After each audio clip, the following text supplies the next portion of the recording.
So I just finished reading a book called Miracle at Philadelphia by Drinker-Bowen. It's the story of the Constitutional Convention, which occurred from May to September of 1787. Sort of incredible that they did this in 4 months, maybe 5 months most. They wrote this entire Constitution and submitted it to Congress for approval. The author, Drinker-Bowen, details the work that went into this. I mean, the Founding Fathers pored over books that were written all the way back to ancient Rome and ancient Greece and looked over constitutions of the great civilizations and pulled out anything and everything they possibly could that they deemed led to the success of the aforementioned empires. And to do that in 4 to 5 months, I mean, that would not happen today.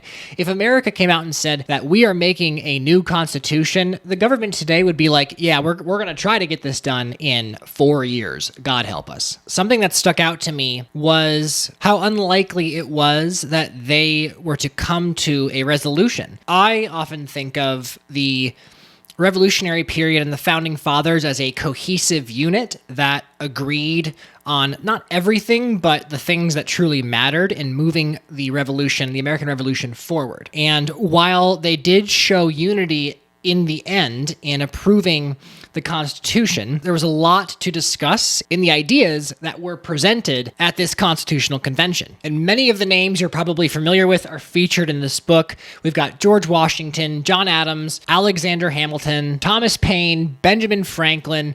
The list goes on. And there are a bunch of things that us modern folks, we don't really think about in terms of the challenges that they faced when making this Constitution, like the weather in the late 1700s in Philadelphia in the dead of summer was unbearably hot, and there was no air conditioning, and so they were all debating these ideas while it's like sweltering outside, and people are wearing these uniforms, like military uniforms, they're dressing to the nines, and it's incredibly difficult to just exist at this point in history and exist happily, let alone create a constitution for an emerging country. Now, there are a few main points from this book that I'd like to briefly share. So the first is that the elephant in the room, so to speak, throughout the entire convention was whether or not representation was going to be proportionate to the number of people in each state, or if each state was going to have equal representation in the House and the Senate.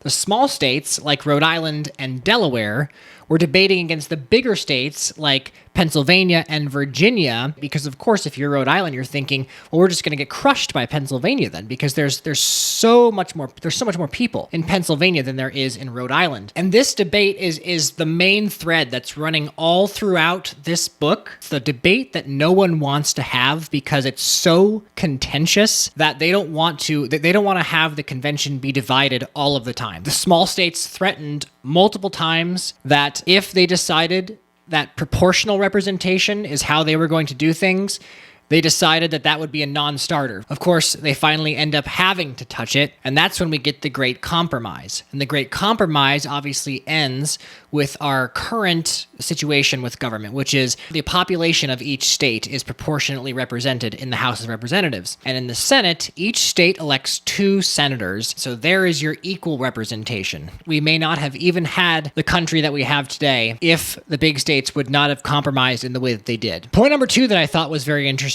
was this convention, they bypassed Congress. Now, they got congressional approval to have this convention, but like today, the difference is, today, if we were going to ratify the U.S. Constitution, that would be an act of Congress. In this instance, what happened was Congress was in D.C., they approved a third party, this is the Constitutional Convention, to go to Philadelphia. The second major point that sticks out is how this Constitution was developed and which powers developed it. While Congress approved this Constitutional Convention in Philadelphia, members of Congress were not a part of the formation of the U.S. Constitution. And what the book conveys is so incredible about that is there seemed to have been this acknowledgement that, hey, instead of people in the government coming up with this, we should probably have the brightest and best minds of our day get together and do this. And people like Ben Franklin and Alexander Hamilton are not in Congress. They're just independent citizens, but Congress was aware that these were the brightest minds in the nation,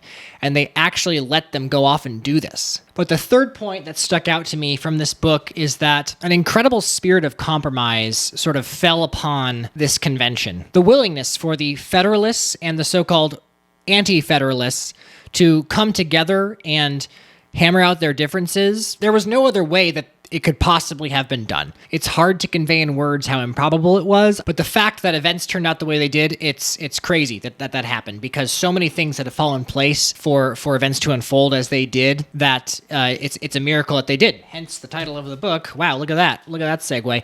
Miracle at Philadelphia. So that's it for this review. If you got any value out of this video, please hit the like button. And if you have any thoughts about what I said, leave a comment down below. Let me know your thoughts. And as always, please subscribe to the channel for more content, more book reviews. Love to have you around in the future.